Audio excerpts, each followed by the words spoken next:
off-air show. Hell yeah! Let me get a McPick too. Hey everybody, Big Jim here in my home studio, otherwise known as my bedroom. Oh yes. Drink it in, ladies, it can all be yours. This is the place where I do a lot of my freelance voiceover work. By the way, I work cheap. Small business owner? Email me here. I can do your on old messaging. Again, cheap. And where I put together a production and bits and parody songs for the Felger and Maz show. So, parody songs. I'm going to show you how I put one together today. And here's the thing with parody songs. Do they always work? Absolutely not. They can bomb. And believe me, I know. But when they work, like the Jets have signed Revis, they work well, get a lot of good feedback from them, and on them rather, and they can be funny. So I grew up listening to a lot of Howard Stern, Opie and Anthony. You'd hear a lot of them there. The filthier the better, but obviously there's FCC regulations, so I can't make them dirty anymore. Boo. So I try not to make them overindulgent, like over 3.5 minutes long. I try to use songs that people would actually know from this generation, unlike using like Mac the Knife or something horrendous like that. So I'm going to show you how I put one together today, and hopefully it works. So come along. Jimmy! One of my favorite sayings from the greatest television show of all time. If you disagree that The Wire isn't the greatest show of all time, guess what? You're wrong. Okay, so I'm going to start by showing you my recording rig here. I'm using at this point, a very old Mac. This is from like 2008. There's a Electro Voice EV, what is that?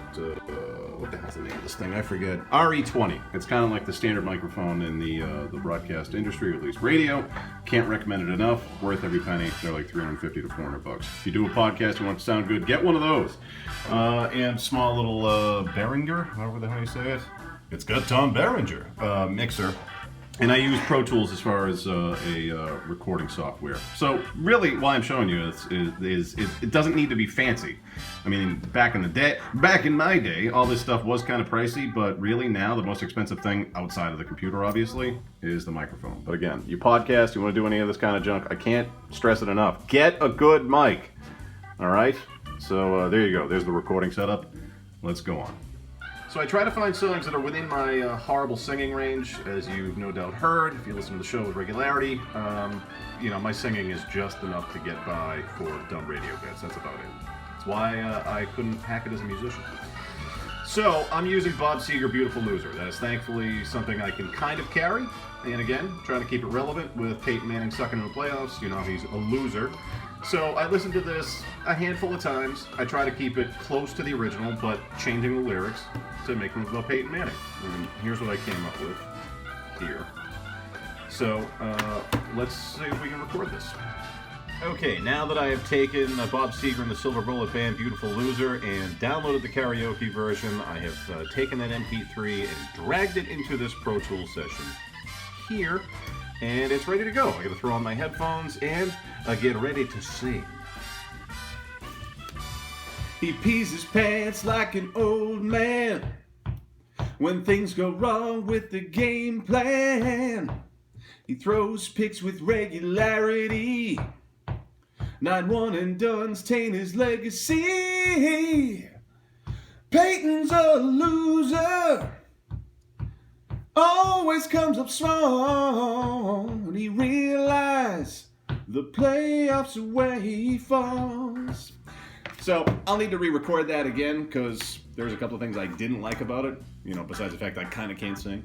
But that's really how it's done. Now, I would love to make these lyrics a lot more filthy, like, putting in something about, he just sucks Brady's balls. But again, FCC regulations can't do that. I'll also find some clips of Manning throwing interceptions in the playoffs. Those are easy to find, right, fellas? And then I'll, put some of those in before the actual singing and after as well. And that's it. Hopefully you kind of get the process here. I know it's kind of a rudimentary and quick overview, but that's how it happens. I do everything here in my gross bedroom, come up with dumb lyrics, try to make it quick, fast, and funny. Does it always work? Again, who knows? Usually the feedback's pretty good. Sometimes not. Either way, I'm sure I'll hear about it on Twitter. But thanks for watching the Off-Air Show. Again, any feedback, leave it below. Or tweet at me. Or email me if you want me to do your stuff for your small business. Again, voiceover. I've got the deep voice.